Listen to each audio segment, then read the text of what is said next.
Barzakh itu nggak puas. Jadi jangan dikira nanti Bapak di alam barzakh itu langsung tidur, enggak. Di alam barzakh pun masih nengok-nengok. Gimana ya supaya saya makomnya tambah tinggi? Ini dalilnya ada. Coba buka misalnya kisah Isra Mi'raj Nabi Muhammad sallallahu alaihi wasallam. Nabi Muhammad ketika Mi'raj Isra, apa kata beliau? Aku melihat kepada kuburan Nabi Musa. Jadi Nabi Muhammad melihat ke kuburan Nabi Musa. Nabi mandang kubur, yang kelihatan bukan batu nisan. Apa yang kelihatan sama Nabi? Roh yang ada di dalamnya. Ngapain jiwa dan rohnya Nabi Musa? Kata beliau, sholli. Nabi Musa sholat di dalam kuburnya. Ini hadis Sahih Bukhari, Pak. Yusolli fi qabri. Ya. Nabi Musa sholat di dalam kubur. Saya mau tanya nih Bapak sarmakan Allah, Nabi Musa kalau sholat dalam kubur itu cari pahala atau cari supaya makomnya naik, ma'rifatnya naik? Cari pahala enggak? Emang masih berlaku pahala? Kan kullu ya, idza mata ibnu Adam inqata amalu. Jika anak Adam meninggal, maka semua amalan dia terhenti, enggak bisa lagi, Pak. Terus sholat apa itu? Maka Syekh Al-Habib Zain itu di kitabnya Bahjatul Talibin mengatakan ibadahnya orang-orang yang sudah dimasuk ke alam kuburan itu bukan ibadah mencari pahala. Mencari pahala itu menggugurkan kewajiban, disebut dengan taklif. Tanya ke ustadz di sini yang ngajarin fikih, apa arti taklif? Taklif itu beban. Cari pahala udah, gugurin kewajiban. Ini Nabi Musa dan roh-roh suci sholat di alam kubur, bukan di kubur, di alam kubur. Itu supaya makomnya naik. Makanya Nabi Musa ditaruh di langit ke-6 saat Mi'raj. Kok bisa begitu? Kok bisa seperti itu? Karena beliau selalu melakukan latihan rohani di alam barzah. Nah, ini pelajaran besar bagi kita Bapak Saudara karena Allah. Jadi jangan dikira orang meninggal selesai persoalan. Persoalannya dengan tubuh ini selesai, tapi dengan jiwanya belum selesai. Tolong dibagi ya. Ada tubuh ini jasad, ada jiwa, ada akal, ada ruh. Coba diulang Pak. Satu, jasad nih yang butuhnya makan, butuhnya tidur, butuhnya syahwat.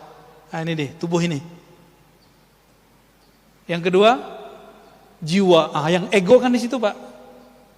Nggak mau dengerin orang, maunya didengerin terus. Iya kan?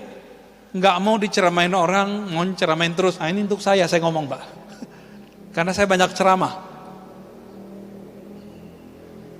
Nafsiyah itu apa? Ngerasa dirinya lebih dari orang, mandang orang, wah itu nggak ada apa-apanya, gue lebih gitu. Ada perasaan begitu. Nah itu nafsiyah namanya. Ya, merasa ibadah orang samping nggak bener. Nah ini nafsiyahnya main tuh. Jadi juri lagi sholat. Nah hati-hati Pak. Imamnya bagus, bagus. Imamnya jelek, langsung protes. Ya. Nanti pengurus yang dijajalin sama mereka ya. Itu imam apaan ganti ya. Itu banyak yang begitu Pak. Nah, nafsiyahnya main. Jadi ini nafsiyah yang kita sebut jiwa. Jiwa inilah sentral dari hidup kita di sini, di bumi ini. Tapi jiwa ini punya perangkat yang menghubungkan dengan kolbu, namanya akal. Akal ini bertahan Pak, nanti ketika kita meninggal, akal ini dikembalikan ke kolbu. Kolbu itulah nanti yang menjawab. Masuk ke dalam kubur, ini berulang-ulang kita sampaikan di banyak tempat. Pertanyaannya apa? Masuk kubur. Kamu S1 apa S2? Gitu gak? Sholatmu 1000 rakaat, kamu tahajud, begitu gak? Ada pertanyaan gitu gak Pak? Enggak ada. Pertanyaan mungkar nakir apa? Mau imam masjid yang masuk kubur, mau jamaah yang masuk kubur, mau preman, mau siapa, masuk kubur pertanyaannya sama.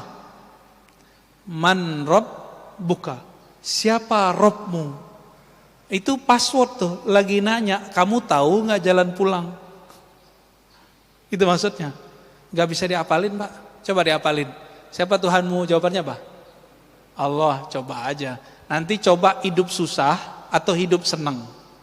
Orang banyak hidup susah kembali ke Allah, tapi hidup senang lupa sama Allah, itu lebih banyak. Benar gak? Ya. Jadi kita dikasih mainan enak, lupa. Dikasih mainan susah, ya ngomel-ngomel kepada Allah, ya. Tapi sholatnya nambah gitu. Bagaimana orang begini kalau masuk ke kubur bisa jawab, Rabbku Allah? Gak mungkin. Gak mungkin Pak. Itu sebabnya kita kasih tahu di akhir zaman ini jangan mengandalkan sholat banyak, belum tentu diterima. Jangan ngandelin banyak baca Quran, belum tentu diterima. Tetaplah sholat, tetaplah baca Quran, tapi jangan belagu sama amalan itu. Masih ingat Nabi ngomong apa? Kamu masuk surga bukan karena amalmu, masih tahu ya? Hadis Bukhari. Terus apa kata Nabi? Aku pun masuk surga bukan dengan amalku, tapi dengan rahmat Allah. Rahmat Allah itulah kunci dari ma'rifatullah. Kalau ada murid di kelas, ada yang guru nggak nih? Kalau ada murid di kelas, dia agak bandel dikit, tapi cerdas Pak. Agak nyeleneh dikit, cerdas. Itu disayangi guru nggak? Disayangi guru walaupun dia nyeleneh-nyeleneh dikit. Tapi ada yang rajin, diem aja, ditanya diem, disuruh ke depan gak mau, gak dikenal Pak sama guru. Itu baru di dunia, apalagi di akhirat. Maka orang rajin ibadah, kalau dia gak tahu tujuan ibadahnya, yang capek nanti nafsiyahnya, jiwanya ini. Ya. Jadi Bapak saudara makan Allah melanjutkan kalimatnya. Irji'i ila rabbiki radiyatan mardiyah fadkhuli fi ibadi. Maka bergabunglah kamu, joinlah kamu dengan hamba-hambaku, budak-budakku, kekasih-kekasihku. Itu. Siapa kekasih-kekasih Allah? Jika orang ini sudah bergabung dengan kekasih Allah di dunia, nanti ketika masuk alam barzah dipertemukan dengan mereka. Jadi jangan dikira masuk alam barzah ya kita sendiri-sendiri doang, belum tentu. Jika dia ahlullah, kekasih Allah, nanti dia dikumpulkan dengan orang-orang yang hebat. Ya, VIP namanya. Irji'i ila rabbiki radiyatan mardiyah fadkhuli fi ibadi wadkhuli jannati. Kalau sudah begitu baru bisa masuk surgaku. Dan maka Nabi mengatakan, idza marartum biriyadil jannah, jika kamu mampir ke kebun-kebun surga, farta'au, maka petiklah. Lalu sahabat bertanya, wahai Rasulullah, apakah itu kebun surga? Lalu Nabi menjawab, hilakud dzikr, lingkaran-lingkaran zikir. Lingkaran zikir ini artinya dua. Satu, beneran zikir. Jadi dipikir-pikir, orang yasinan di Indonesia itu lingkaran zikir bukan?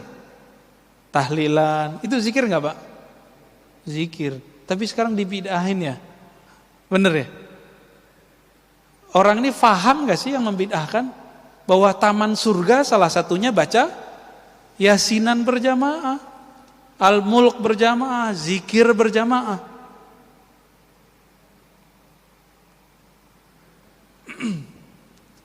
Bapak kalau lagi begini nih, ini kan pengajian, kita lagi di share ilmu sama guru kita misalnya, siapapun gurunya, masuk waktu syuruk, itu milih dengerin kajian apa sholat?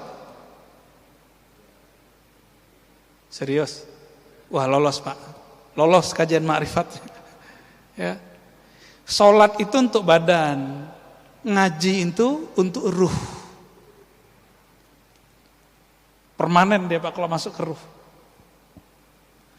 Tapi maklum ya, mungkin bapak sebagian ini lagi semangat sholatnya, nggak apa-apa. Jadi kalau nanti ada teman kita lagi pengajian dia sholat pak, nggak apa-apa, dia nafsiyahnya lagi semangat. Ya, jangan disuruh berhenti pak, dia lagi sholat.